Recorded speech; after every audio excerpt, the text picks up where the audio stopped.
네, 안녕하세요. 목요일 수업이어서 원래는 안구 따라니까야를 관통하는 법회입니다만은, 미국에서 인공지능을 연구하는 과학자 분이, 그간 작지 않은 시간 동안 이제 저하고, 카톡을 통해서 단편적 문답을 지속해 왔는데, 그렇게 그런 방법으로는 도움이 될 것 같지 않아서 우리가 삶의 메커니즘, 약술 이런 교재를 만들어서 특강을 지난주까지 6주간 특강을 했죠. 그리고 오늘은 지난 6주간 특강한 내용 안에서 미국 계신 법우님이 주제를 주고 그래서 토론을 하는 아무래도 과정을 마무리하는 문답식의 토론을 좀 진행하자라고 해서 오늘 한 주 더 이 특강을 연장했거든요. 좀 전에 이제 미국 계신 법우님이 카톡으로 지금 줌에 입장하기 위해서 연결을 하고 있는데 뭐가 잘 안 된다고 미안하다고 지금 작업 중이라고 하셨는데 아직 입장을 못 하고 있어요. 일단 본격적인 수업은 조금 기다렸다가 우리 송보부님 입장하시면 이야기하기로 하겠습니다. 자, 우리 아소카 부부님. 네. 질문하지 말라고. 그래도 질문을 좀 합시다. 어떻습니까? 우리가 지난 여러 해를 두고 계속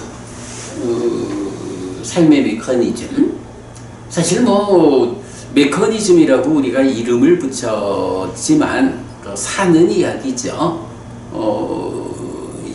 부처님 가르침을 말하자면 절반은 사는 게 무엇냐라는 거고, 절반은 그 사는 가운데 발생하는 문제들을 어떻게 해결할 것이냐라고 하는, 사는 게 무엇이냐, 왜 우리는 삶의 가운데에서 괴로움을 겪어야 하느냐, 이런 괴로움의 문제, 요쪽이 절반이라면 그 괴로움이 소멸된 삶은 없을까? 어떤 방법이 있어서 이 괴로움을 해소하고, 괴로움을 만드는 문제를 해소하고 괴롭지 않은 고멸 행복을 실현할까? 요게 절반인 거예요. 사성제의 입장에서 보면 괴로움의 측면에서 괴롭다라고 하는 현상이 고성제. 이 괴로움이 왜 어떤 과정으로 생겨나는 것일까? 라고 하면 고집성제. 괴로움이 소멸한 삶, 고멸. 그리고 어떤 방법이 있어서 그 괴로움의 원인을 해소하고 고멸을 실현할까? 고멸도. 이래서 고와 고집, 고멸과 고멸도. 이런 절반씩을 차지하는 사성제가 있는 거죠. 그래서 이건 우리가 그 말을 할 수 있어요. 고와 고멸이라고 한, 고와 고집이라고 하는 괴로움의 측면. 왜 괴로운가? 어떤 괴로움이 있는가? 요게 불교의 반이라면, 어떻게 괴롭지 않다라는 것, 괴로움이 소멸했다라는 건 무언가? 어떻게 괴로움을 소멸할 수 있는가? 하면, 고멸의 측면의 절반. 네, 그래서 고와 고멸이라는 거, 괴로울 것인가 행복할 것인가라는 불교의 최상위 개념이고, 그럴 때 괴로움의 생겨남에서 원인 조건을 말하는 게 가래고 연기고, 고멸의 조건을 말하는 게 팔정도고 중도고, 이렇게 나오는 거죠. 그 중에 이제 지금 우리가 진행하는 마음 특강 삶의 메커니즘이라는 것은 고집성제, 괴로움이 생겨나는 조건 관계, 그리고 괴로움, 요 부분을 그려내는 건데 교리적으로는 12연기를 해석한 거죠. 자, 송거부님 입장하셨습니다. 안녕하셨어요? 네, 죄송합니다. 제가 깜빡했습니다. 잘 계셨죠? 참 새해가 되었습니다. 새해 복 많이 받으십시오. 예, 저 선생님도 복 많이 받으십시오. 안녕하세요. 예, 안녕하십니까. 기다리다가 깜빡 졸았습니다. 그러셨군요. 지금 거기 시간은 밤 11시. 예. 네네. 법우님께서 보내주신 자료를 보면 스님 안녕하십니까. 2024년 새해 건강하시고 스님 수행 공부 많은 성취 이루어지기를 기도드립니다. 고맙습니다 하셨고 주제 1번 활성존재, 부따, 식과 명색 요것이 생명활동과의 연관성이라고 질문을 주셨어요. 자, 우리가 이제 일단 이제 원어로는 부따라는 단어가 있는 거죠. 그러니까 바와라고 하는 단어, 요게 존재이고 연기에서는 유라고 번역되는 말이죠. 그런데 요것과 연결되는 단어로 부따라는 말이 있는데 요거를 우리가 활성 존재라고 번역을 했지요. 그리고 이 활성 존재는 어떻게 구성되느냐 하면 식과 명색. 식과 명색 어떤 건가요? 서로 조건되는 것으로의 식과 명색. 12연기에서 보면 세 번째 지분인 식과 네 번째 지분인 명색.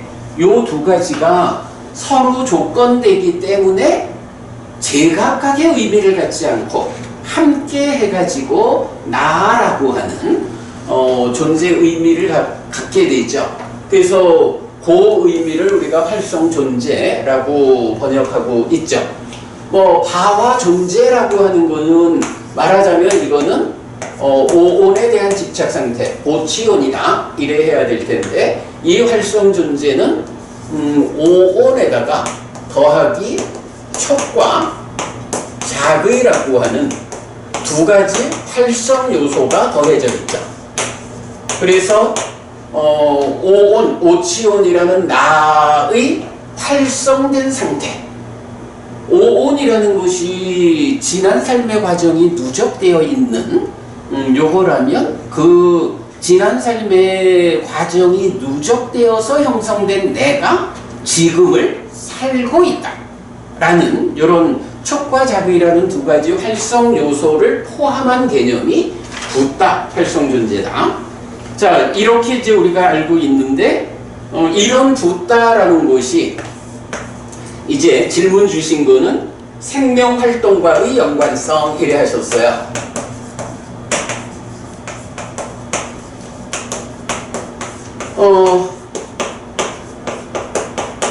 활성 존재라고 했는데 이 활성 존재라는 거 이거는 뭔가 살아서 활동하는 거 아니냐. 생명 활동하고 활성 존재는 어떻게 연관이 되느냐. 이런 질문을 주셔서 제가 일단 이렇게 답변을 했어요. 맞지만일까요? 43번 교리문답에 큰 경이 있거든요. 이 경에 보면 그 생명이라고 하는 개념을 이렇게 표현을 해요. 안근, 이근, 비근, 설근, 신근에 5가지 기능이 있다. 요거죠. 안근, 이근, 비근, 설근, 신근. 요 5가지 기능. 사실 요 5가지 기능이라는 것은 우리가 어떻게 보아야 하나요? 안입이설신의 6내입처와 색성향 미촉법 6외입처 간의 인식작용이 진행되는데 바로 그 안입이설신의 6내입처가 식과 근이 함께한 상태다. 마음이 몸과 함께해서 인식하는 인식의 주관이 되어 있다. 몸이라는 것이 바깥 정보를 받아들여서 마음에 전달을 해주면 몸이 전달해준 정보를 분별해 아는 것이 식이다, 마음이다. 이런 관계죠. 자, 이런 상태를 놓고 이제 인식 주관인 안이비설신의 이제 활성 존재라고 하는 것도 어쨌든 안이비설신의라는 인식 주관이 작용하고 있는 상태, 이렇게 연결이 돼야 하니까. 그러면 이제 질문하신 생명활동과의 연관성 이 부분은 결국 살아있어야 한다, 이런 개념이 되는 거죠. 살아있어서 어떤 활동을 해야 한다라는 건데, 사실은 이제 의미 자체로 보면 활성존재라는 말 자체가 생명활동을 하고 있는 상태죠. 근데 이제 그 부분에 대해서 활성존재와 생명활동이 다른 것이라면 이것이 어떤 연관성을 갖느냐, 이래 질문을 주신 건데, 저는 이제 답변을 연관성을 말할 것이 없이 활성존재라는 자체는 살아있는 상태에서 지금을 살아가는 게 활성된 존재 상태다. 그렇다면 생명, 살아있다라는 것은 무엇냐? 이 부분에 대한 경전의 설명을 소개하는 걸로 대답을 하려고 하는 거예요. 자, 그래서 보면 마지막이니까요, 43번 교리문답의 큰 경에서는 이렇게 마음에 짝이 되는 몸, 안근, 이근, 비근, 설근, 신근이라는 5가지 기능, 즉 몸이라는 것이 이 기능이 유지된다라는 것과 그 기능이 유지되지 못한다라는 두 가지로 나누어 볼 수 있죠.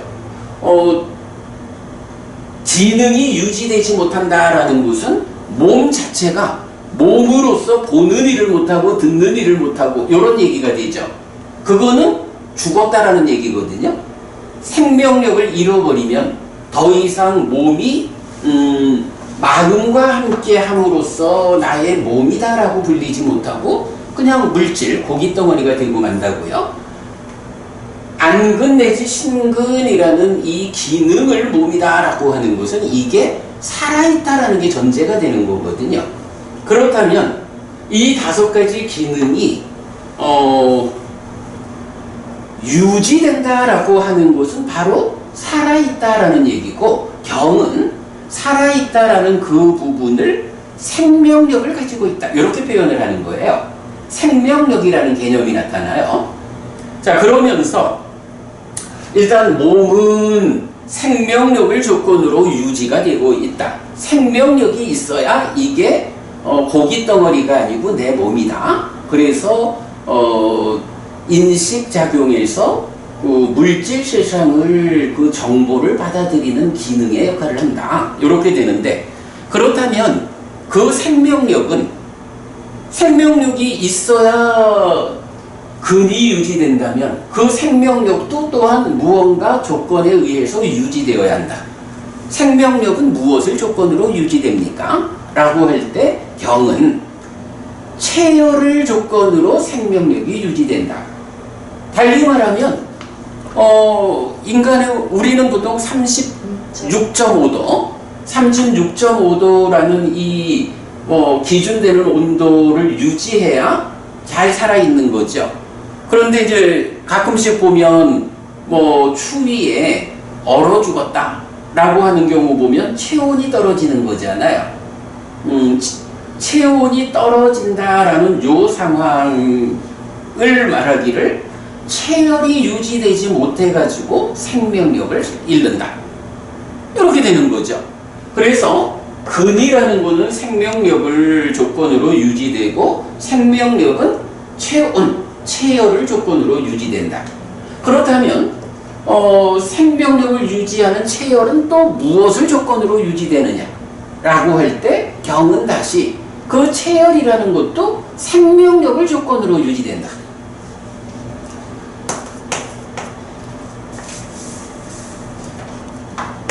몸의 기능, 살아있음,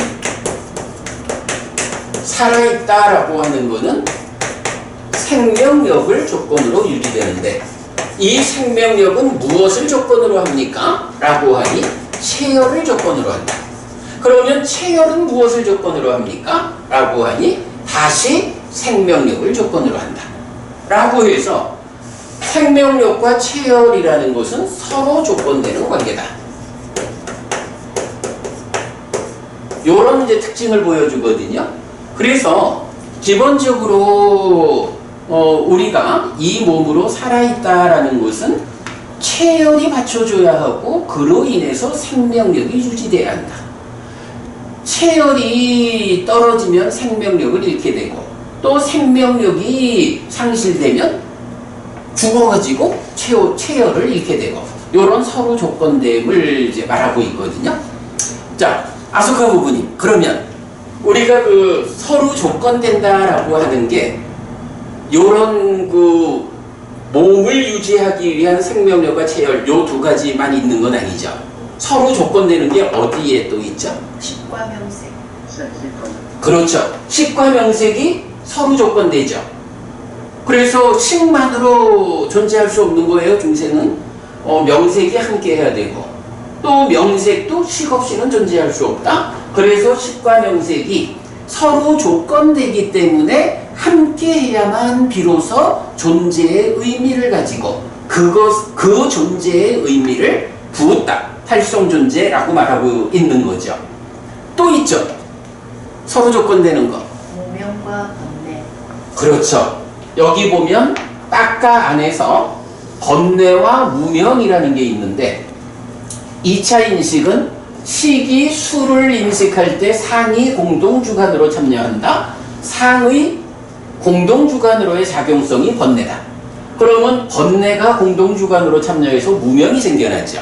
그 위에 탐과 진인데 그러면 이 번뇌는 또 어디에서 생겨날까?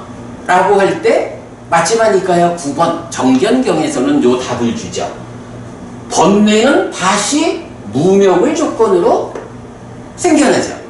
무명을 조건으로 이렇게 삶이 진행돼서 상이 잠재해가지고 번뇌가 오는 거죠.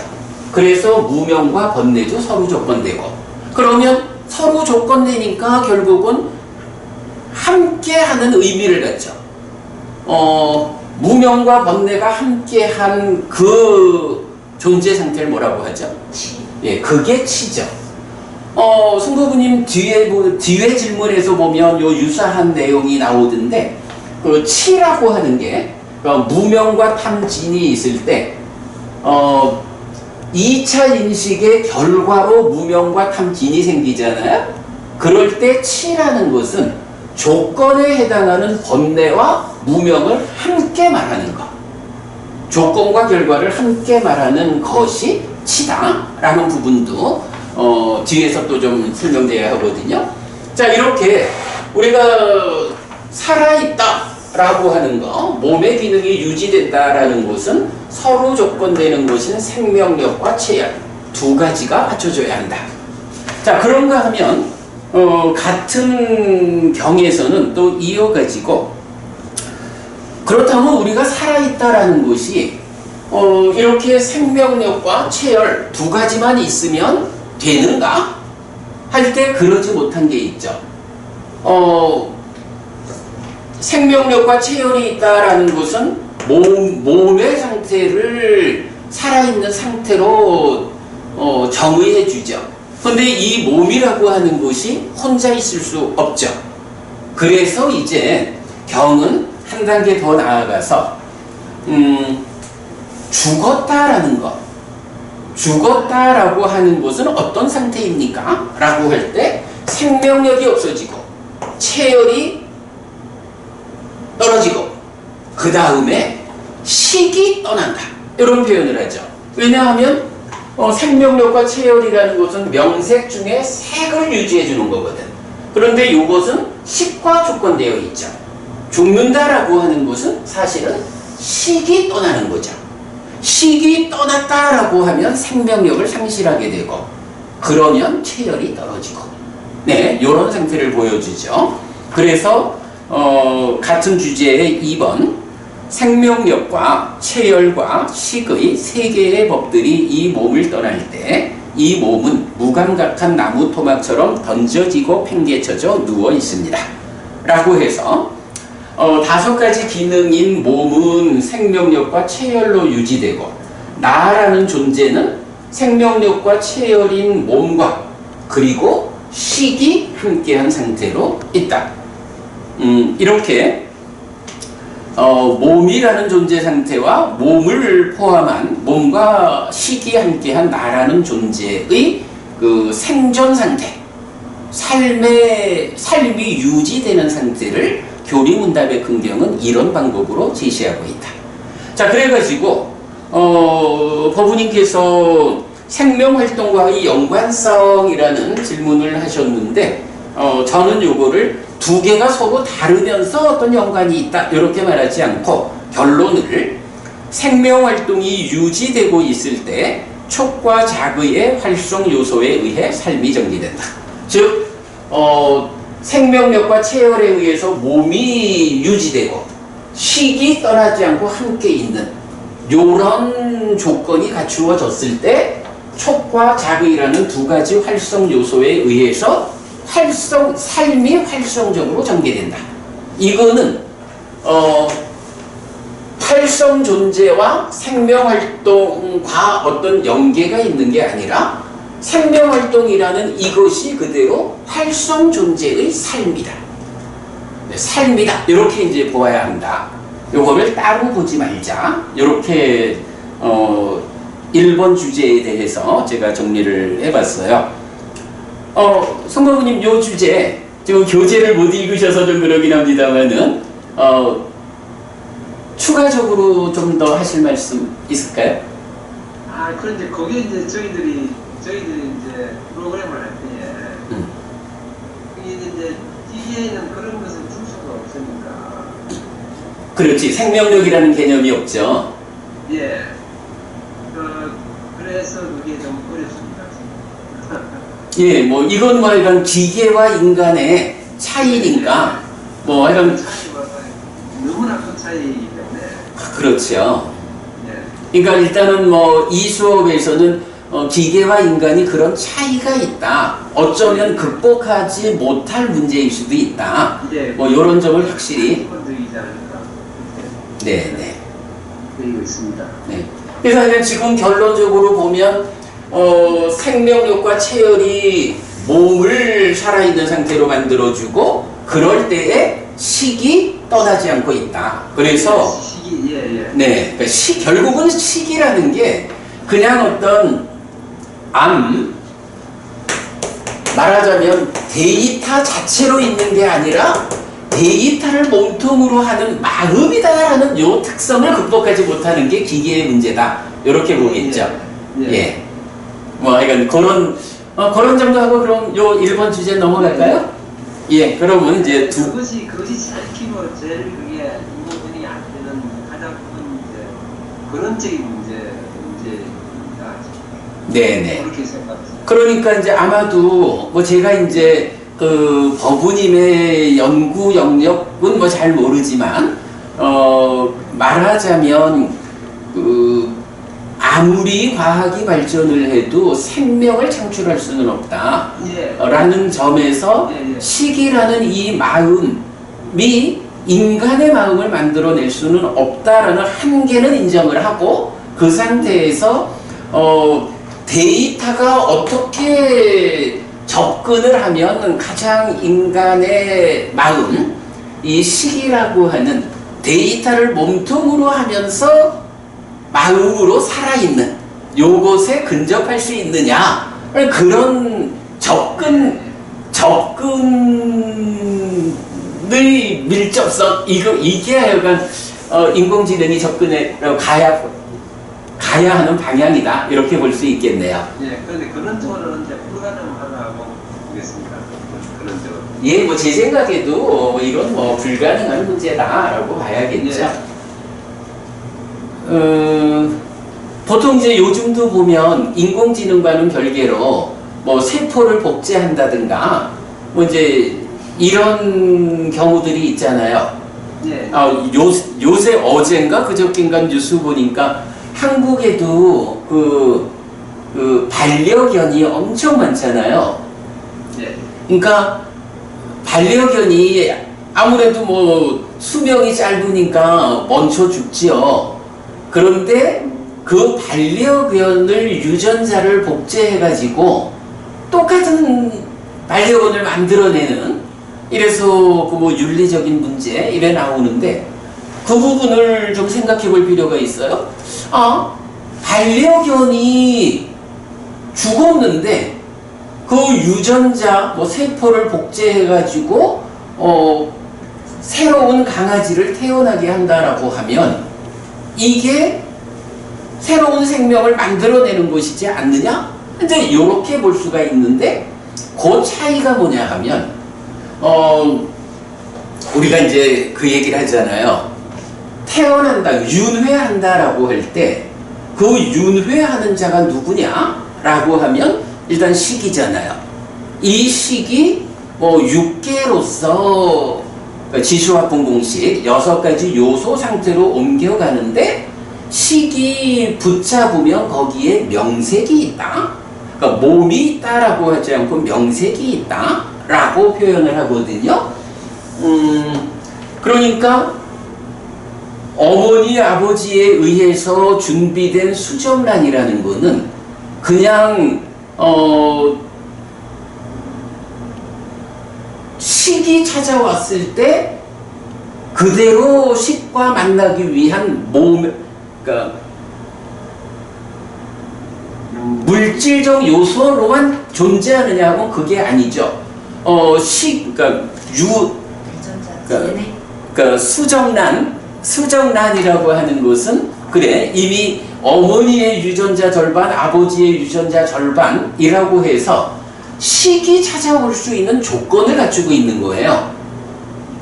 식이 찾아올 수 있는 조건을 갖춘 명색으로 준비되어 있기 때문에 복제라고 하는 것은, 그러니까 이 복제가 전혀 생명 아닌 것에서 무엇을 갖고 와가지고 생명을 만드는 게 아니잖아요. 생명을 구성하고 있는 그 세포, 그 DNA를 가지고 어떻게 관리를 해가지고 식이 들어올 수 있는 조건이 확보된 상태에서 복제를 하는 거지. 그러니까 이런 차이가 있다라는 것도 우리가 참고로 알고 가기로 하고요. 어쨌든 이제 인공지능은 그런 명색이라고 하는 식이 찾아올 수 있는 조건이 확보되지 않은 상태에서 오직 기계적으로만 어떤 방법을 만들어 보려니까 그건 극복이 되지 않을 것이다. 이렇게 네, 그렇게 보면 되겠습니다. 자, 그럼 두 번째 주제로 넘어가겠습니다. 자, 두 번째 주제는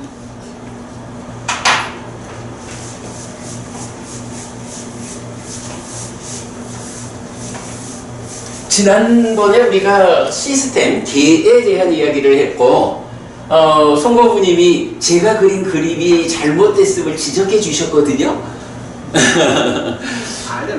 이런 문제죠. 아니 근데 그 지적이 굉장히 중요한 지적인 거예요. 제가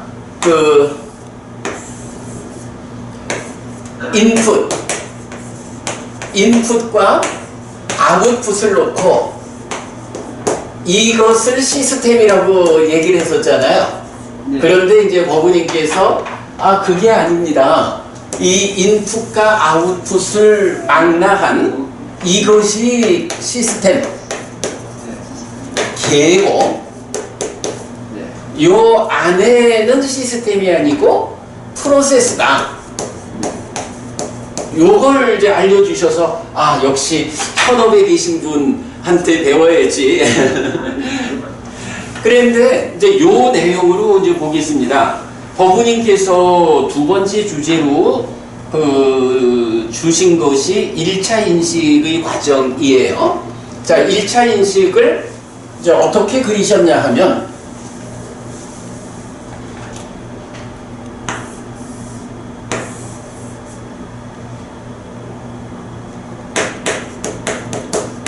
1차 인식 과정하고 작의, 내입처,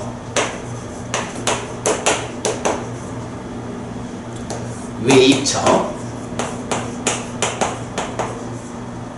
그리고 욕탐과 자기화.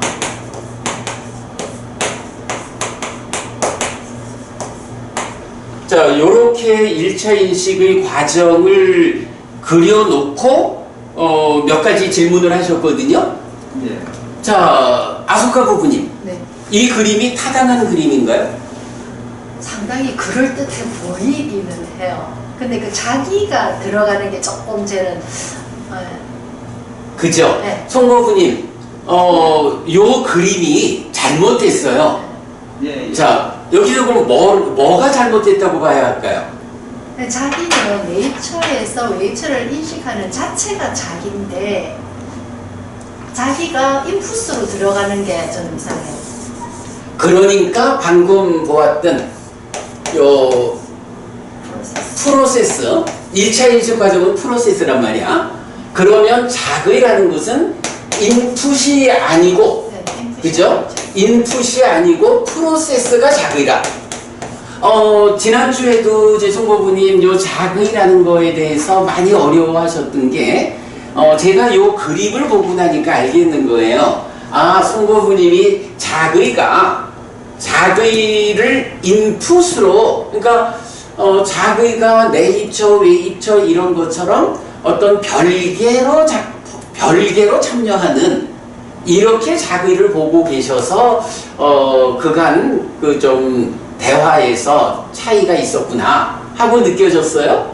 그래, 지금 이제 아소카 부부님 정확히 보셨죠? 이 작의라는 거는 1차 인식 과정이라는 이 프로세스 자체가 작의인 거예요. 그래서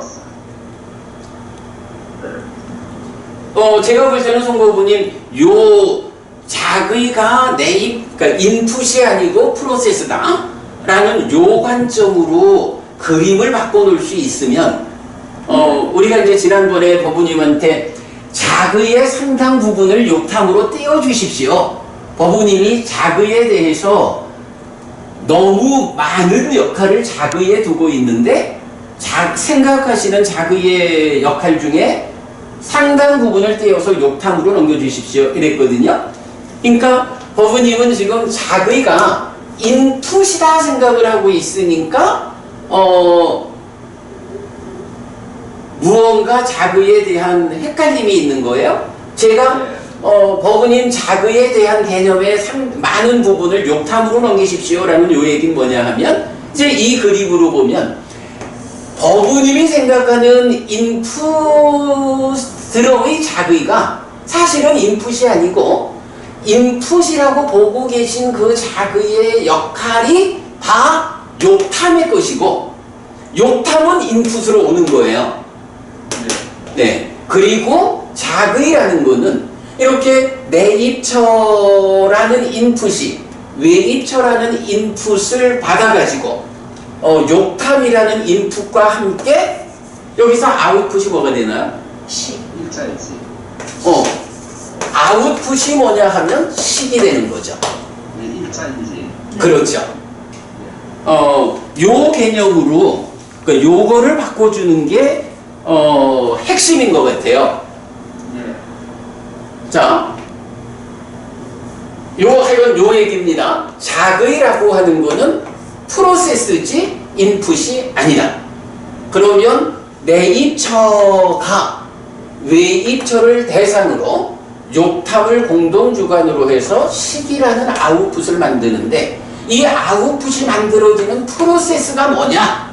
라고 하면 일단은 내입처라고 하는 게 식 더하기 근이잖아요. 식이라는 마음이 근이라고 하는 몸이 가져다주는 외입처에 대한 정보를 전달받아가지고 분별하는 일을 하는 것. 그러면 작의라고 하는 말 자체가 뭐냐 하면 의의 작용이라고. 의가 작용을 하는 거예요. 여기서 의는 뭔가요? 식이 몸과 함께 작용하고 있을 때 부르는 말이라고. 그러니까 내입처가 식이 몸인 그림과 함께 요래 있으니까 바로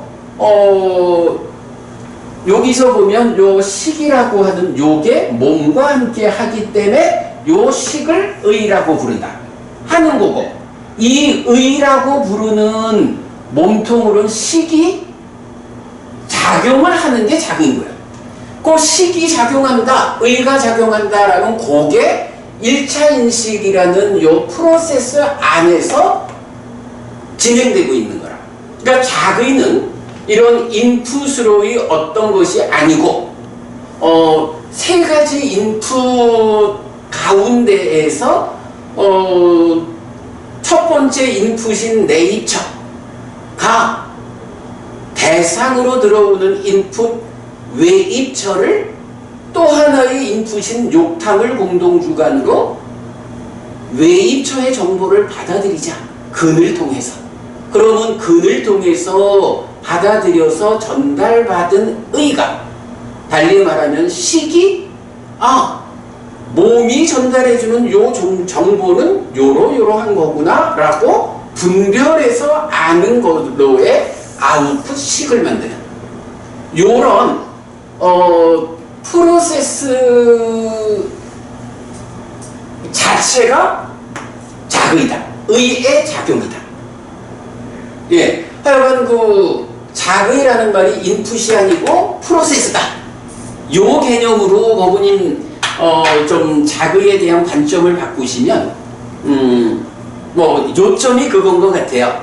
예. 예. 자, 그래서 이제 그 부분을 제가 좀 정리를 해봤어요. 그래가지고 이제 이어가지고 거부님 딸린 질문이 뭐냐 하면 본체의 존재 공간 이런 말씀하셨어요. 그러니까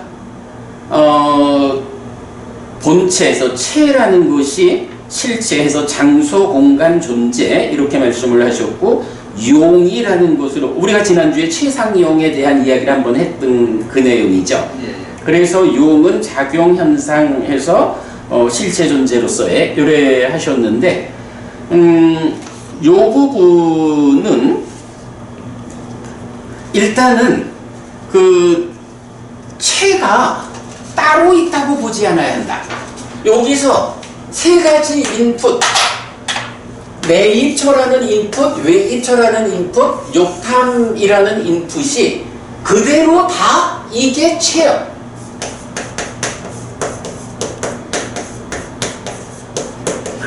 제가 지난주 체자를 못 써서 확인해봤네.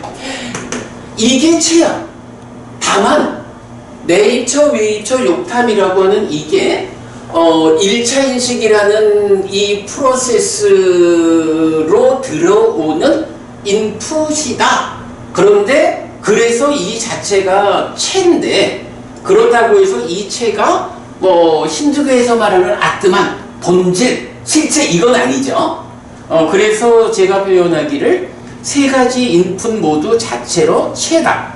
다만 연기된 것이다. 그죠? 이 네이처, 웨이처, 욕탐 자체가 시스템에서는 그 인풋으로의 직접적인 인풋, 직접적인 역할자 이렇게 되는데, 이게 아트만은 아니고 연기된 거 이렇게 표현을 했고요. 그랬을 때 용이라고 하는 것은 뭐냐?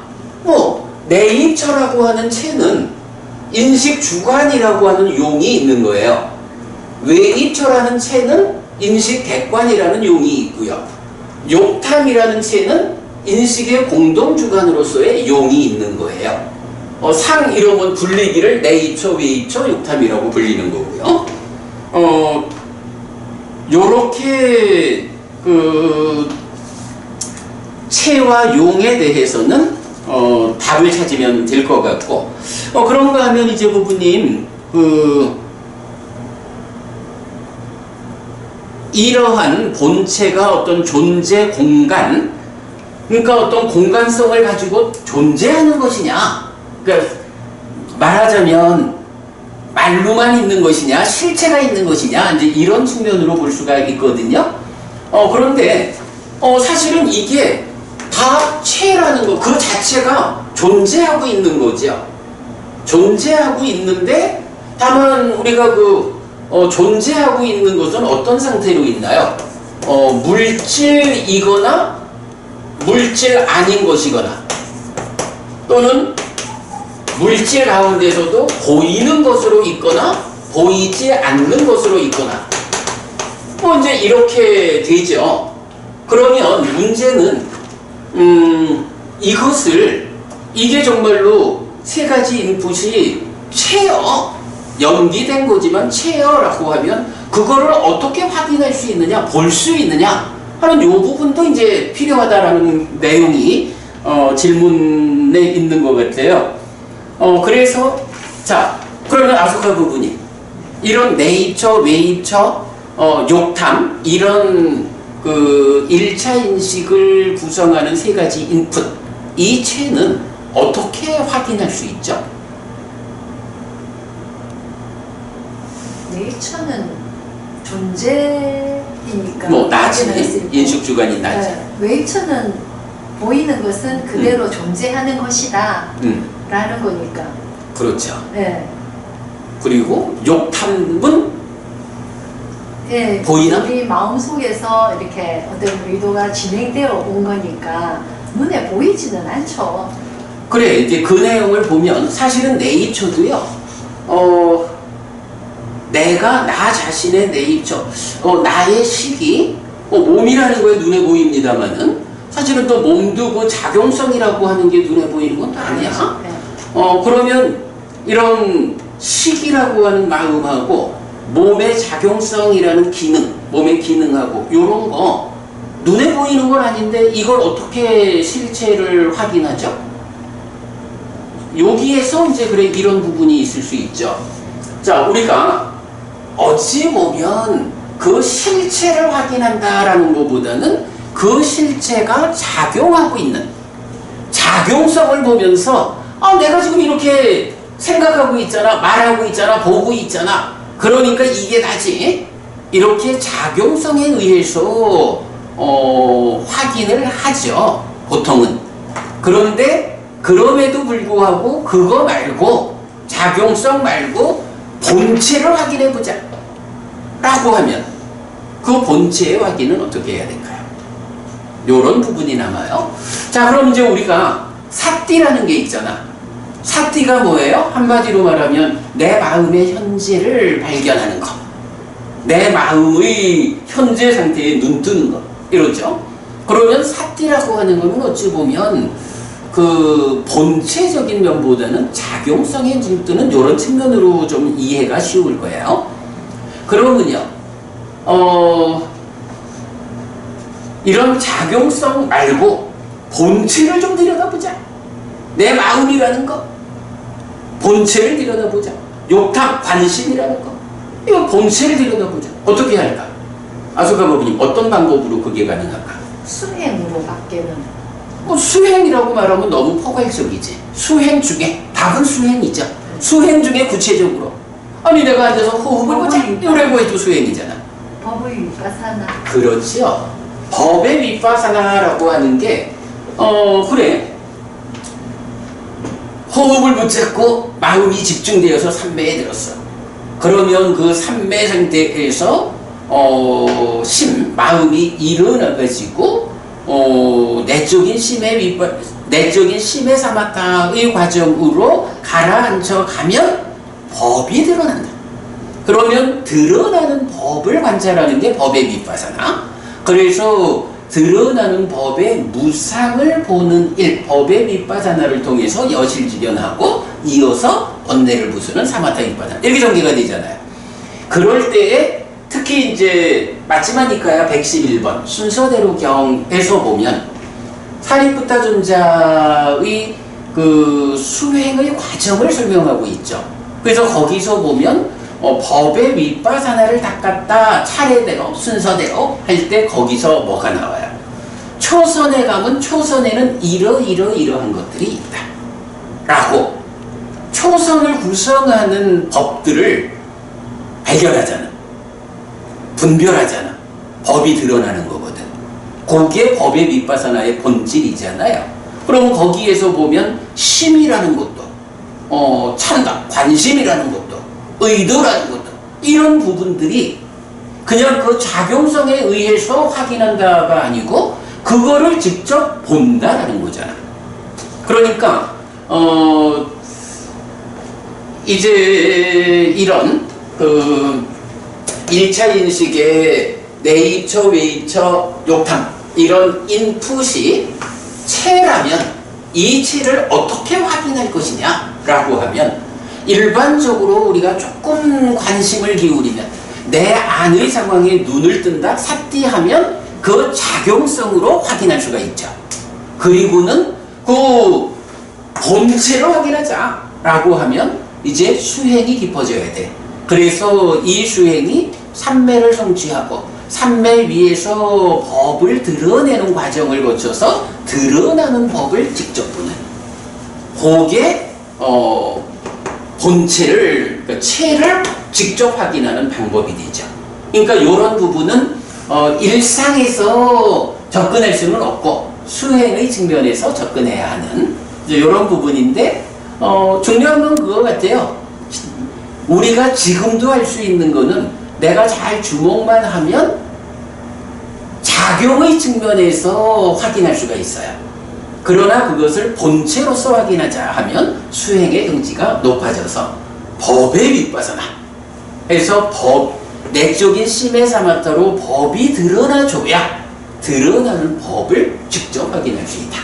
이런 답을 예, 스님 잘 알았습니다. 그런 게 이제 저희들 입장에서는 그 스님이 말씀하시는 체, 네. 그 본체를 이제 저희들은 가지고 노는 거거든요. 그게는 이제 손에도 만질 수가 있고, 손에도 만질 수가 있고, 우리가 만들 수도 있고 생각하는 것을 적어 나갈 수 있는 것. 네. 그런데 이제 저 법의 이파사는 생명력이 있어가지고 그 체를 만들고 그 체에서 작용성이 나는데 저희들은 체만 있고 그 작용성 생명하고 작용성이 안 나타나는 이제 물건들이더라고요. 예. 예, 이제 그런 큰 장애가 있습니다. 네. 예. 아니 그러니까 이제 그 부분은 뭐 하여간 어쩔 수가 없는 게 이제 처음부터도 우리가 이야기를 한 게 인공지능이 발전해가는 방향성이 결국 사람의 삶, 사람의 마음을 닮아가는 쪽으로 발전해 가야 되는데 문제는 세상에는 삶에 대한 또 마음에 대한 다양한 이론들이 있어가지고 그 이론 중에 어떤 이론이 정말로 쫓아가면 사실로 접근되는 올바른 발전 방향이 될까? 이제 이런 측면에서의 선택인 거잖아요. 그래서 부처님께서 설명하는 삶의 이야기가 인공지능이 발전해가는 올바른 방향성이다 하는 그 방향성을 확보하기 위해서 우리가 삶의 메커니즘, 마음 특강 공부를 하는 거고요. 지금 이제 법부님 말씀하시는 그게 잘 안 됩니다 하는 거는 사실은 저는 모르죠. 그거는 이제 법부님께서 해결하실 부분이고 그러니까 접근할 수 없는 거는 뭐 접근할 수 없다라고 선언을 하는 게 답일 수도 있죠. 예. 그러니까 어떻게 보면 이제 그 인공지능을 한다는 것 자체가 네. 사람이 죽어 있는 사람이 있는데 그 사람의 그 눈도 이렇게 바꿔놓고 근육도 바꿔놓고 골격도 다 바꿔놨는데 네네. 사람이 안 되는 거죠. 그렇죠. 없으니까. 네네. 그런데 이제 저희 이제 기술자들이 그렇게 이 소득이 없는 노력을 계속 하고 있는 거죠. 예를 들자면 우리 때는 600만 불의 사나이 그랬고 뭐 요새도 막 계속 같은 게 나오지만 그거 보면 그래도 다 로봇처럼 기계로만 구성되는 거 하고 뭐 600만 불의 사나이 이렇게 그러니까 기본적으로는 살아있는 존재의 그 존재가 있는 거예요. 몸의 일부 물질적인 부분을 기계로 대체해가지고 생명력이 있는 상태에서 신체적 기능을 뒷받침해 주는 게 600만 불의 사나이고 뭐 요새도 뭐 비슷한 것들이 있죠. 그러니까 결국은 살아있는 상태를 확보하는 요 부분은 기계 100%로는 접근할 수 없는 이런 결론이 되는 거죠. 그런 결론이라. 네. 자, 조금 더 가보겠습니다. 질문하신 내용에서 보면, 그래, 1차 인식 과정이 외입처는 림있다. 객관적이고 무의식이고 지각 없음의 상태고, 자의의 네. 그 말씀. 예. 네, 그 말씀 같습니다. 그리고 자의의 활성에서 내입처의 활동, 욕탐의 개입, 외입처의 존재 확인해서 외입처의 존재 확인하는 것은 이제 그러니까 외입처가 무언지 아는 거, 요 얘기죠. 그래서 종합한다, 감각기관 자동화, 수동적 이랬고, 비교 분석하는 것이 과거식이고, 능동적이고, 자의고, 결정하는 게 식의 종류고, 그래서 1차 인식의 식의 구성, 존재의 특성 모른다 이렇게 쓰셨는데 이 부분을 제가 전체적으로는 어떻게 표현했냐 하면 자 일단 이제 1번은 자의가 프로세스다라는 요걸로 설명했고요. 2번 세 가지 인풋 모두 자체의 체다 해서 확인하자면 법에 밑바산하라는 높은 수행이 필요하다 그랬고 그 다음에 이제 의미로 보면 세 번째 외입처의 존재를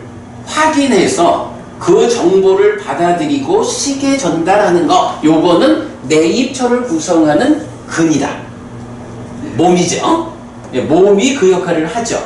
그러면 이제 표현하시는 과거의 것 기억하고 비교 분석하고 통합해서 결정하는 것 요거 누가 하느냐? 바로 근으로부터 정보를 전달받아서 분별하는 그 식이 그리고 이 식이 몸과 함께 하기 때문에 의라고 불려서 몸이 받아들여서 전달해준 외입처에 대한 정보를 분별해가지고 식을 만들어내는 이 프로세스가 의의 작용인 자의다. 네, 요 얘기죠. 네. 그래서 그러니까 과거의 것, 기억과 비교 분석하고 통합하여 결정하는 것, 요게 식이고 의고 그 작용성, 그게 자의다. 그리고 이렇게 해서 통합해서 결정된 알미 무엇냐? 라고 하면 바로 이런 과정에 의해서 통합돼 가지고 결정된 알미 생겨나는 식이다. 이렇게 되는 거죠. 근데 그 식은 이제 구체적인 어떤 영어로 말하면 캐릭터리스틱이 상에 대한 것만 인식하는 거예요. 지금 이제 그 말씀이 그래서 여기에 이제 그 점 세 개에서 요 점 세 개는 이게 이거죠. 요거는 그러므로고 요래 있으면 왜냐하면 요거죠. 네. 오랜만에 보니까 왜냐하면 존재의 특성을 모른다 이렇게 표현하셨는데 그 내용이 그 전통적인 이해하고 다른 거예요. 제가 그래 늘 말씀드리지만 내입처와 외입처를 조건으로 식이 생긴다라고 할 때 이 식은 그 외입처가 지금 말씀하시는 캐릭터 외입처의 캐릭터 이 외입처가 구체적으로 어떤 것인지를 모른다 이렇게 말씀하시는 거잖아요. 그러니까 이제 저 스님께서 말씀하신 니미타. 니미타. 예. 그런데 그걸 모른다라고 보는 게 뭐냐 하면 그동안 이제 전통적인 해석에서는 어떻게 표현하냐 하면 내입처와 외입처를 연해서 식이 생기면 요 생겨나는 식이라는 거는 그냥 눈앞에 무언가 있다는 알아채일 뿐이지 무언가 있다라고 알아채는 거하고 내 앞에 있는 이게 무엇다라고 분별해야 하는 거하고는 다르단 말이에요. 단지 알아채이고 그것이 수를 거쳐서 상에 와야 상에서 그것이 비로소 어떤 것이다라고 그렇죠. 캐릭터가 알려진다 이렇게 이제 설명을 하고 있어요. 그런데 우리가 그려내는 이 그림에서는 그러니까 니까야가 직접 말하는 거는 그게 아니라는 거야. 요 생겨나는 시기 존재의 특성을 모르는 게 아니라 바로 그 존재의 캐릭터에 대해서 존재가 무엇인지를 분별해 안다. 단지 무언가 있음, 뭔가 빛이 번쩍했어? 뭐 이런 있음 요게 아니고 내가 보고 있는 게 무엇여? 라고 분별해 아는. 그래가지고 제가 이제 이 이야기를 계속 하는 거예요. 식하고 상이 식은 위자나띠 하거든요. 자나띠가 알다고 위가 분별이야. 분별해서 아는 것이 식이에요. 그리고 상은 상자나띠거든요.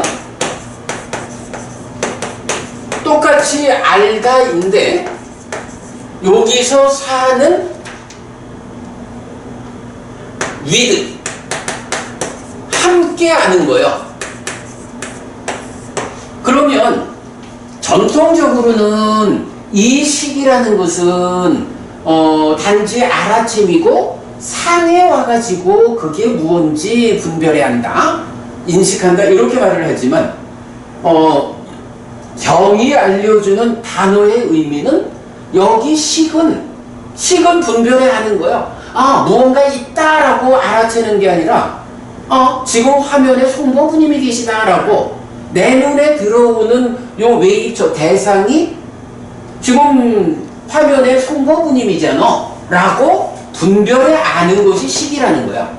이 식이 존재의 특성을 모르는 게 아니고, 네, 법부님은 여기다가 왜냐하면 모르니까 이렇게 했다고. 그게 지금 전통적인 해석인 거예요. 저도 뭐 이건 옛날에 공부를 시작할 때 보면 뭐 세계적으로 유명한 초기 불교학자가 써놓은 책들 이래 보면 저도 그런 책들을 보고 전통적으로는 알아채고 인식하고 요렇게 해석하고 있다라고 옛날에 공부를 했기 때문에 아는 거거든. 근데 경을 직접 보면 경은 이 식이 분별해 아는, 인식하는 걸로 나와요. 여기서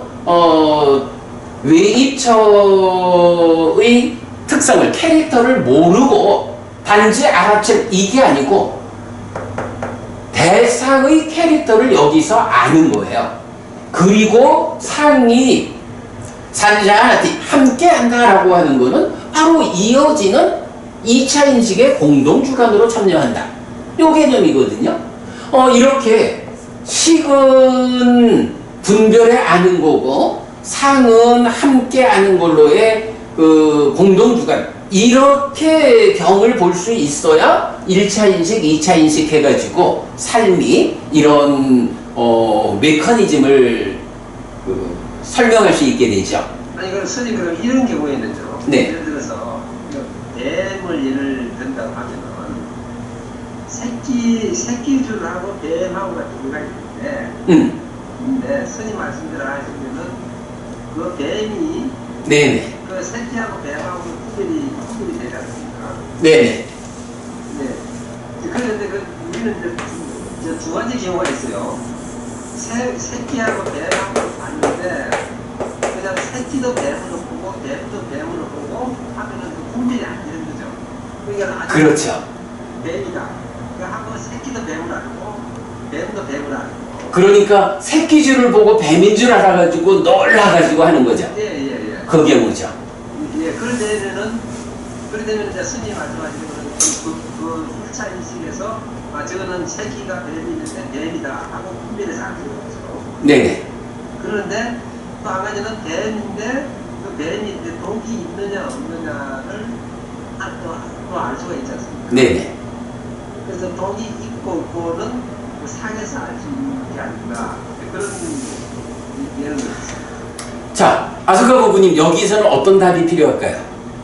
아니 딱 보는 그 새끼 줄인데 뱀으로 착각해서 잘못 안 거죠. 잘 아는 것과 잘못 아는 거의 차이죠. 네. 그러면 지금 그래서 이제 송부부님은 이렇게 잘못하는 것을 생각해 보면 여기서는 알아채고 여기서 인식한다라는 게 그러니까 전통적 해석이 타당한 거 아니냐 이렇게 말씀하시는 것 같아요. 그러면 아소카 부부님은 이게 잘하는 것과 잘못하는 거의 차이라면 지금 잘못하는 이유가 그래서라 하면 그거 말고 잘 알든 잘못 알든 하는 거는 시기 분별해서 아는 가운데 요거는 공동주관으로 참여하는 가운데 이런 체계에서는 이 부분을 어떻게 답을 해야 돼요?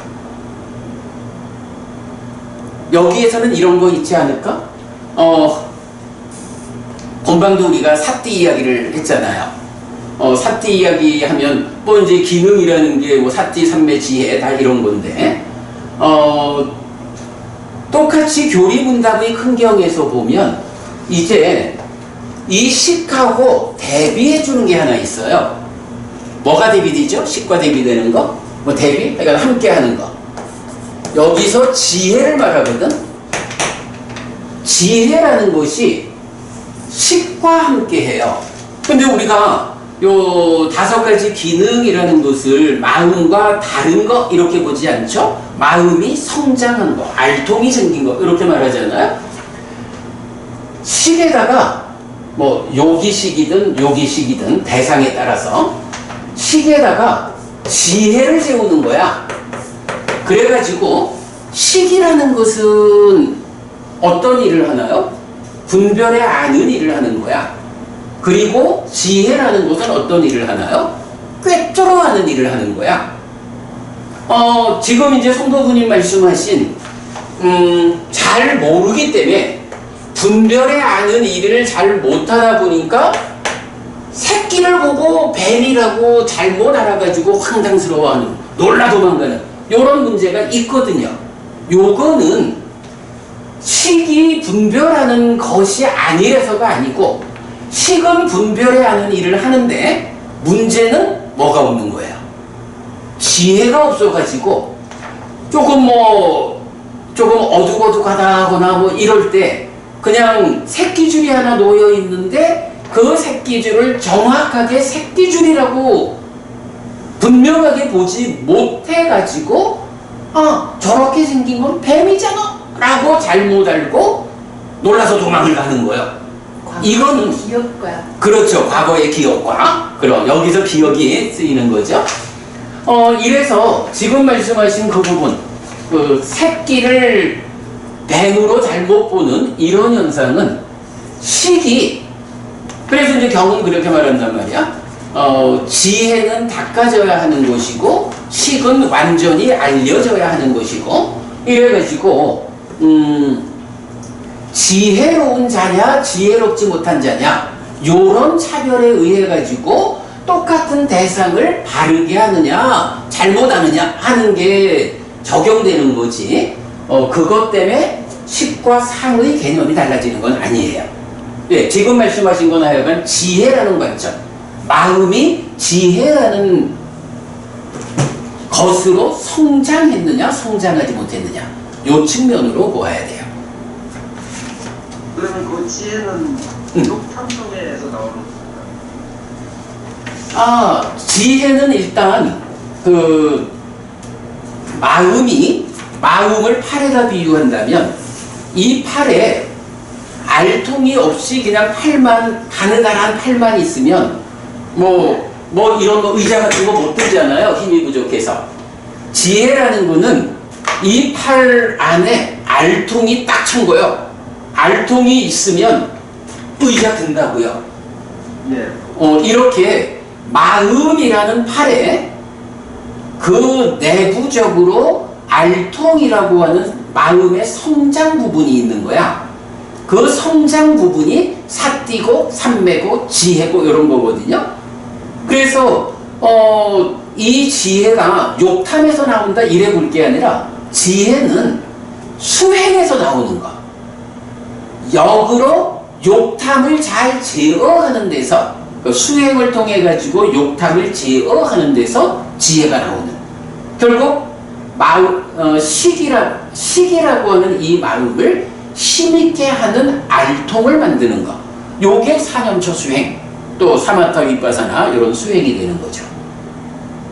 그러니까 선생님 그러면은 그러니까 인식하는 기체는 그러면 식인데, 네. 식인데 지혜는 그 식의 어떤 작용이라고 보면 돼요. 잠깐 다시요.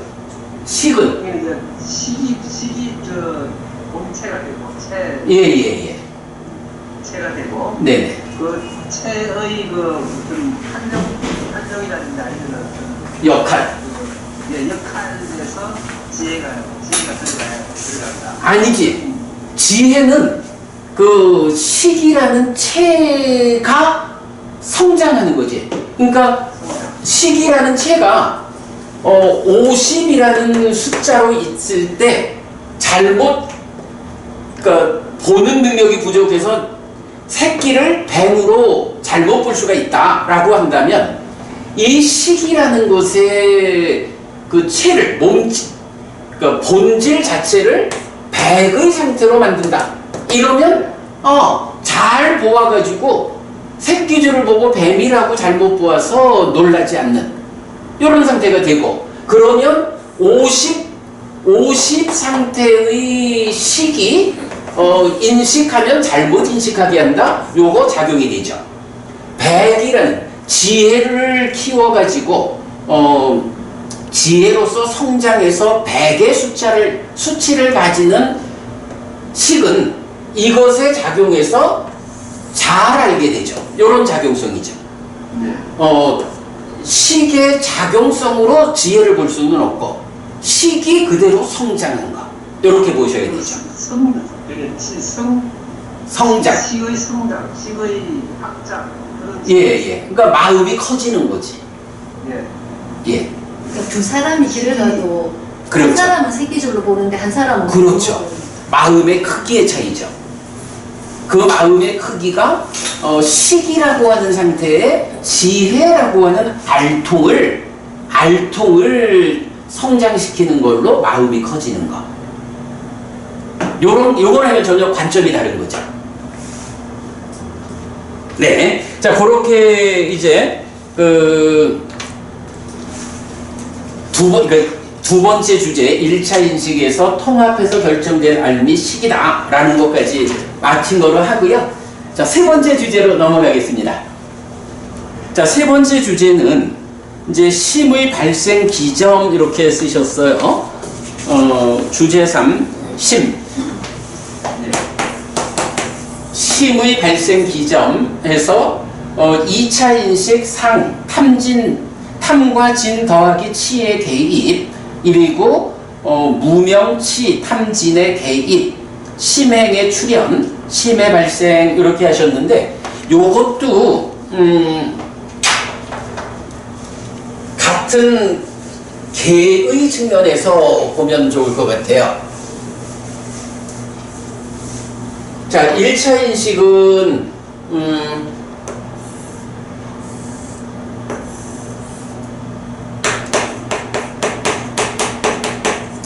자의라는 프로세스, 그래서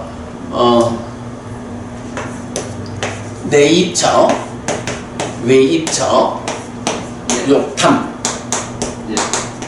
요런 세 가지 인풋에서 이제 식이 나왔죠.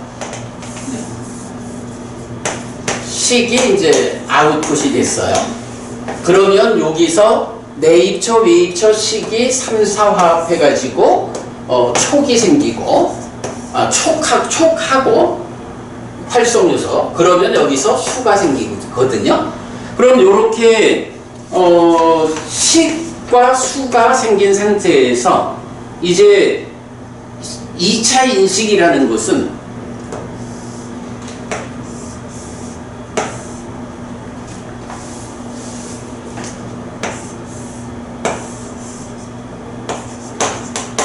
2차 인식이라는 프로세스예요. 그러면 식과 수가 인풋이 되고요. 여기에 상이 공동주관으로 또 인풋이 된다고요. 그래서 역시 하나의 객관에 두 개의 주관 해서 세 개의 인풋이 있으면 여기에서 아웃풋으로 나오는 게 첫 번째가 무명이에요. 그리고 그 무명이라는 것은 이 수가 락이든 고든 항상하다라고 잘못하는 게 무명이죠. 그러면 그 위에서 즐거운 느낌이 항상하면 좋은 거요 라고 하는 왜곡된 알미 탐이고, 괴로운 느낌이 지속되면 싫은 거요 라는 왜곡된 알미 진 요래되죠.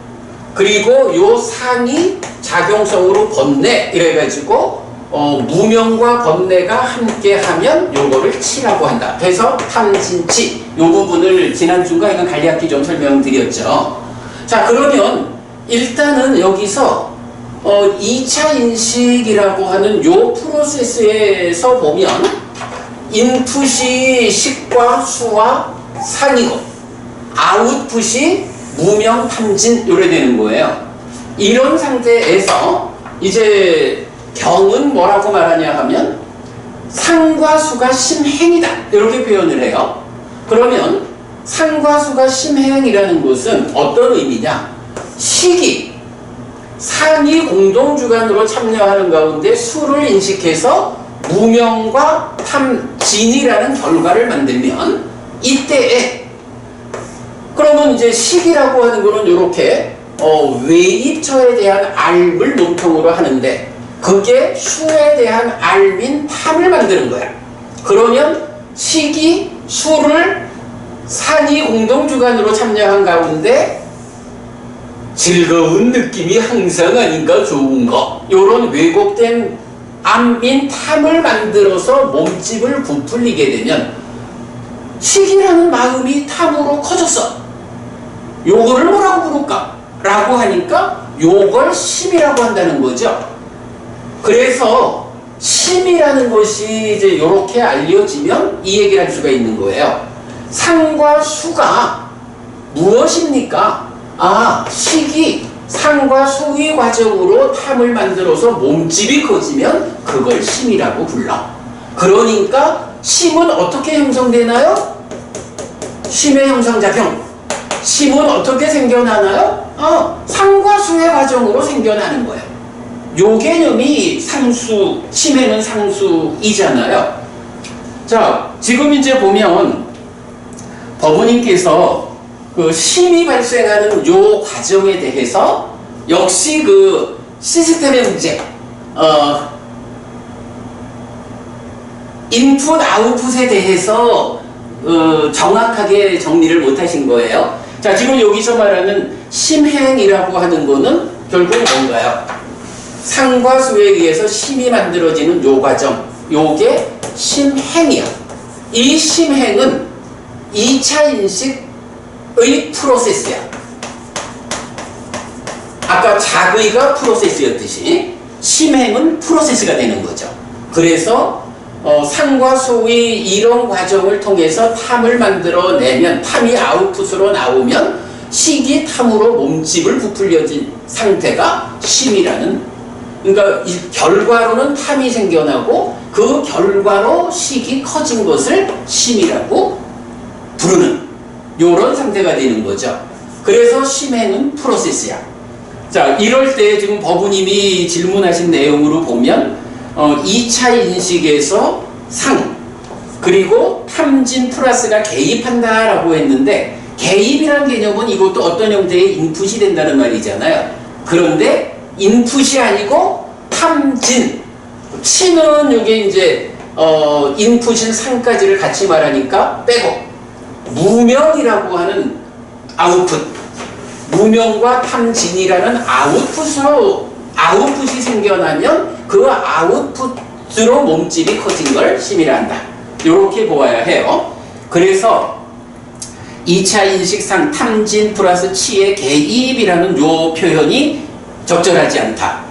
그러면 마찬가지 무명치 탐진의 개입이라고 다시 쓰신 거 적절하지 않고, 그러면 심행이 출현하고 심이 발생한다 이랬는데, 심행의 출현이라는 요 표현도 이 심행을 마찬가지야. 어머님 자의를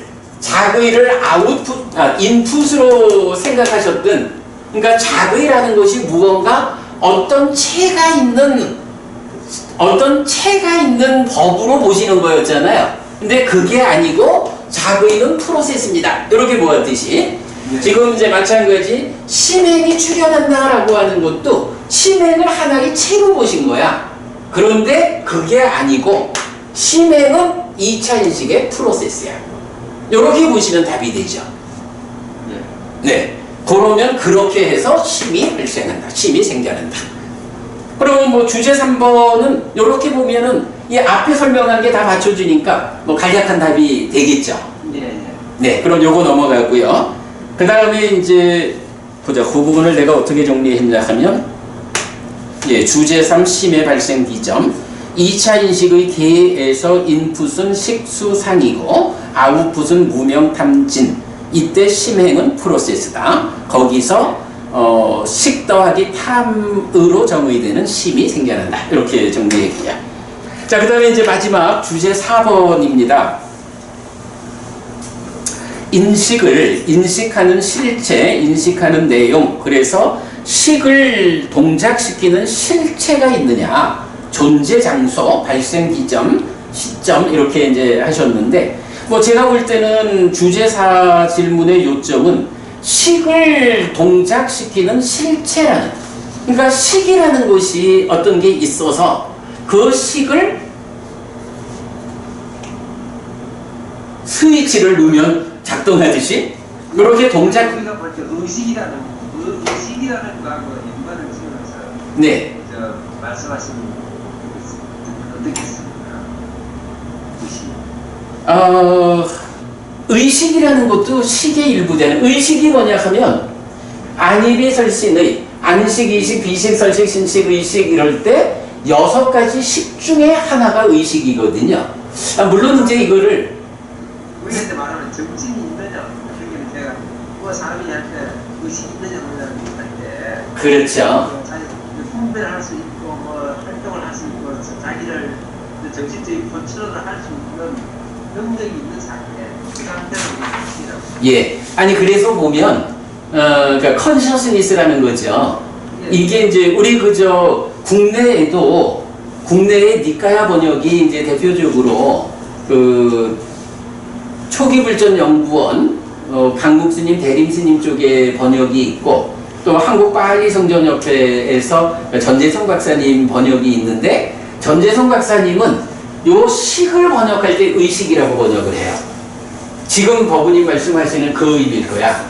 식 자체를 의식이라고 하는. 그러면 제가 늘 좀 의문을 갖는 게, 식을 의식이라고 하면 여기 의식은 뭐라고 번역하실 건가? 하는 이제 좀, 그러니까 뭐 정신의식 이런 식으로도 이제 번역을 하고 하는데, 자, 요 부분에 대해서는 제가 요렇게 좀 답을 찾아봤어요. 자, 아까도 계속 얘기했지만 이런 인풋들 자체가 체잖아요. 이게 체가 아니고 뒤에서 작동시키는 어떤 체가 또 있다. 동작시키는 실체 이런 개념 없고, 식 자체가 인식의 주체예요. 그래서 식을 동작시키는 실체가 따로 있지 않다. 이렇게 설명했고, 여기에 적절한 경이 하나 있어요. 마지막이니까야 28번이, 아소가 부부님 요 얘기 기억하겠어요? 28번 코끼리 발자국 비유경이거든. 거기서 무슨 어떤 이야기가 나오길래? 지난 시간에 말씀드렸습니다. 아닌데 제가 지난주에 이거 말씀을 드렸나? 예, 주체가 없다고. 아니 그 얘기 말고요. 다른 이야기. 자, 요거 이제 제가 한번 읽어볼게요. 예를 들면 도반들이요, 나무 토막을 연하고 덩굴을 연하고 짚을 연하고 진흙을 연하고 공간에 둘러싸여 집이란 이름을 얻게 됩니다. 집이라고 하는 것이 이렇게 조건들이 결합한 무상한 거지요. 이처럼 도반들이요, 뼈를 연하고 근육을 연하고 살을 연하고 피부를 연하고 공간에 둘러싸여 몸이란 이름을 얻게 됩니다. 몸이라고 하는 것도 이렇게 여러 가지 조건들이 결합해 있는 거예요. 무상한 거예요. 도반들이요, 안에, 그러니까 내면에 있는 안이 망가지지 않았습니다. 요 안임의 절신의 안, 요거예요. 그러니까 내입초니까 안의 거야. 안의 안이 망가지지 않았고, 밖의 색들이 영역에 들어오지 않고, 밖의 색이 영역에 들어오지 않고, 이것에 속한 집중도 없습니다. 묶어주지 않습니다. 욕탐의 작용. 그러면 이것에 속하는 시계 부분은 출현하지 않습니다. 자, 내입처, 외입처, 욕탐이라는 세 가지 인풋이 있어야 아웃풋으로 식이 생겨나잖아요. 근데 지금 이 경에선 뭐라고 하냐 하면, 내입처는 정상적으로 작동되고 있는데 외입처가 없고 욕탐이 없다면 거기서 프로세스가 진행되지 않으니까 아웃풋이 없어요. 식이 생겨나지 않아요. 그렇게 말하고요. 두 번째는 도반들이요, 안의 안이, 그러니까 내입처의 안이 망가지지 않았고 밖의 외입처의 색들이 영역에 들어옵니다. 그러나 이것에 속한 집중이 없습니다. 욕탐이 묶어주지 않습니다.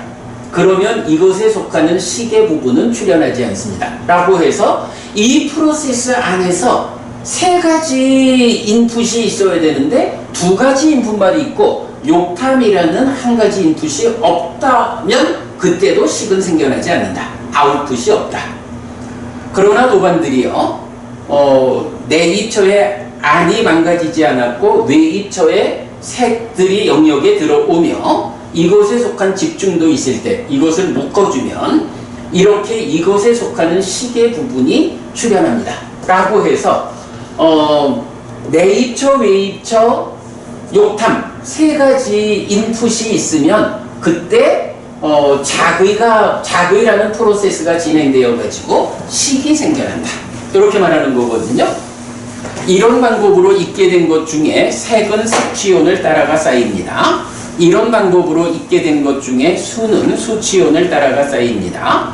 이런 방법으로 있게 된 것 중에 상은 상취온을 따라가 쌓입니다.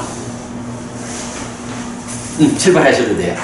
이런 방법으로 있게 된 것 중에 행들은 행취온을 따라가 쌓입니다. 이런 방법으로 있게 된 것 중에 식은 식취온을 따라가 쌓입니다.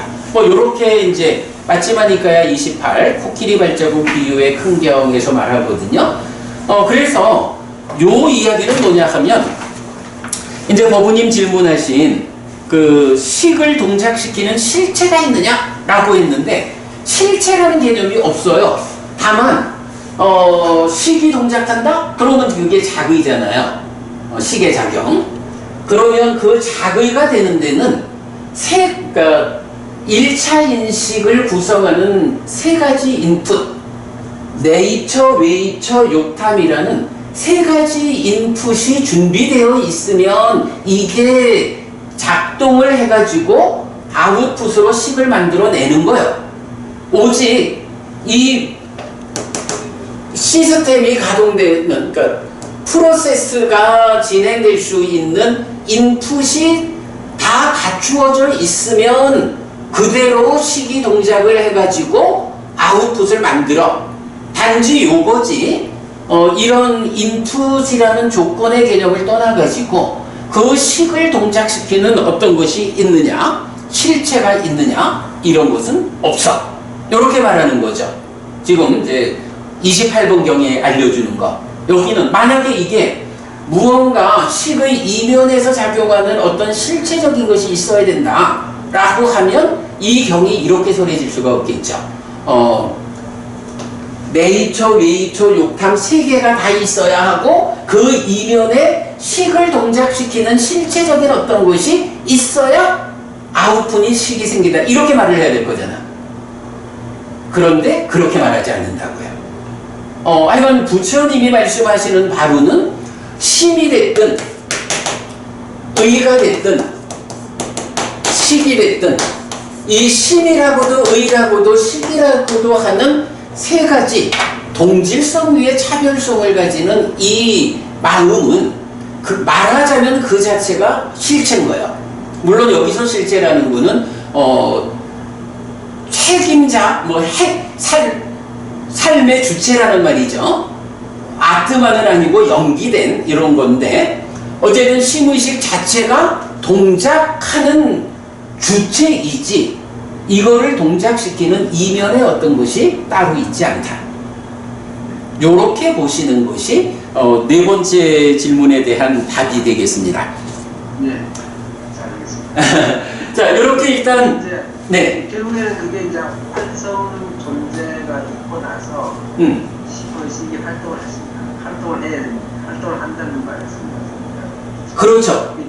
그렇죠. 그러니까 살아있는 상태, 활성 존재로서 오치온이라고 하는 나의 구성 요소를 갖추고 촉과 자극이라는 이 활성 요소에 의해서 지금을 살아가는 요 자체가 나의 삶이야. 이거 외에 나를 동작시키는 다른 건 없어. 이런 개념. 네. 네, 잘하겠습니다. 자, 마침 그래간 네 가지 주제를 질문해 주셨는데 그래도 1시간 반 만에 네 가지 주제를 일단 소화를 했습니다. 그리고 법우님께서 요 이제 인공지능과 관련한 그 교재들을 그림 4개를 보내주셨는데 예, 그거는 지금 이쪽에서 서양에서 예. 그렇게 제일 인공지능이 깜깜한 기계가 거기 생겼습니다. 예. 근데 사실 이 부분은 제가 봐도 와 이렇게 복잡하구나 복잡하다는 것밖에는 제가 알 수 있는 게 없고요. 다만 그냥 그게 중요한 게 뭐냐면은 서양 사람들은 모든 것을 다 분해를 하니까. 네네. 얘들 이 사람들이 하는 그 학문의 전통이 모든 것을 쪼개면 좋기는 좋은데 너무 많이 쪼개니까 각 부분 간의 연관성이 없어져요. 네네. 그런데 이제 우리 스님이 설명하시는 것은 하나의 부분을 약 전체를 설명하시니까 우리가 살면서 이해가 되는데 이렇게 막 쪼개놓으면은 길을 잊어버린다. 그럴 수 있겠네요. 그렇죠. 자세한 건 좋은데 그게 지금 서양 사람들의 문제입니다. 그래서 지금 지난달에 제가 말씀드린 것처럼 이제 자율주행을 잘 하는데 네네. 서양에서는 앰뷸런스가 긴급 환자가 생기면 일하는 차들이 비켜 있어야 되거든요. 예예. 그런데 무인 자동차만 안 비켰어요. 왜냐면 프로그램이 안 돼 있는. 그래서 길 가에서 이제 차가 못 가고 있으니까 앰뷸런스가 못 가지 않습니까? 네네. 그래서 이제 환자가 좀 이제 안 좋았죠. 네. 그런 문제가 생기는 거예요. 그렇군요.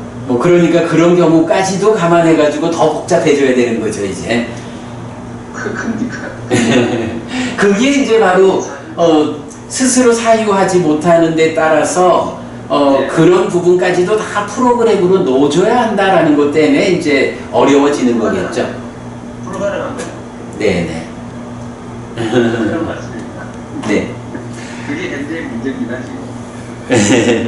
아무튼 지난 6주 동안 전체적으로 메커니즘을 좀 소개해 드렸고요. 오늘 또 법우님 제일 어려워하시는 부분을 질문을 정확하게 해주셔서 잘 설명이 된 것 같습니다. 아이고 정말 좋은 설명 너무 그냥 감사드립니다. 도움 되시기 바라고 저도 이렇게 이제 경을 통해서 메커니즘을 그려내고 있지만 법우님하고 요번 특강을 통해 가지고 이 메커니즘이 어떤 측면으로 삶에 더 접근할 수 있느냐 하는 측면에서 참 다행인 거는 여러 상황들에 대한 논의가 있었지만 그래도 부처님이 설명하는 많은 경들이 어떤 경우에든 답이 다 주어졌다 라고 하는 것 때문에 저는 사실 굉장히 만족스럽고요. 법우님 말씀 설명을 듣고 너무너무 많이 배웠습니다. 도움 되시기 바랍니다. 생명의 문제에서는 아마 인공지능이 할 수 있지 않느냐 그런 결론이 그렇죠. 뭐 생명성에 대한 방법이 없겠죠. 네, 방법이 없다고 저는 보고 있습니다. 네네.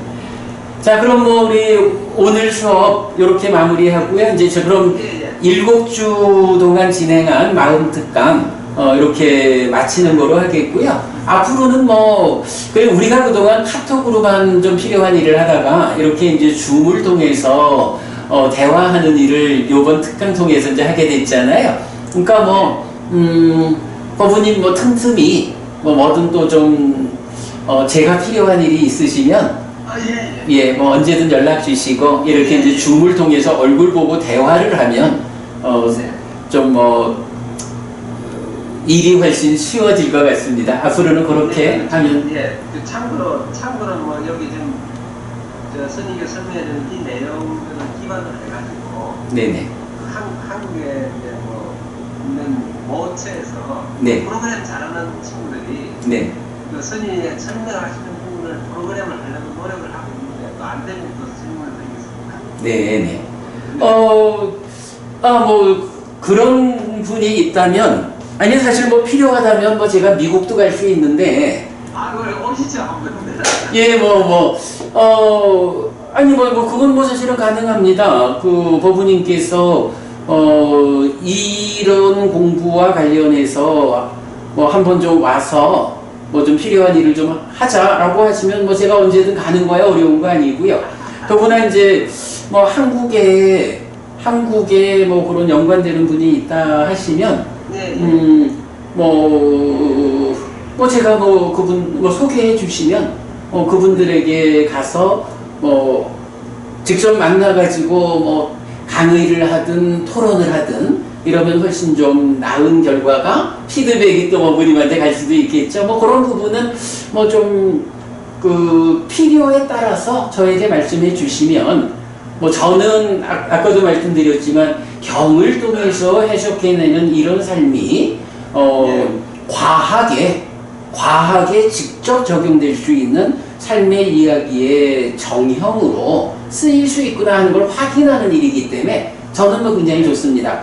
뭐 한국이라면 뭐 어디든 언제든 쉽게 갈 수 있고 아니 정말로 뭐 필요하다 하시면 뭐 미국도 갈 수 있습니다. 뭐 미국 가는 게 뭐 요새 비행기 한 번 타면 되는데 문제는 제가 아직까지 해외여행을 한 번도 안 해봐가지고 제가 글쎄 저도 60년을 넘게 살면서 저도 옛날에는 대기업 근무도 하고 그랬거든요.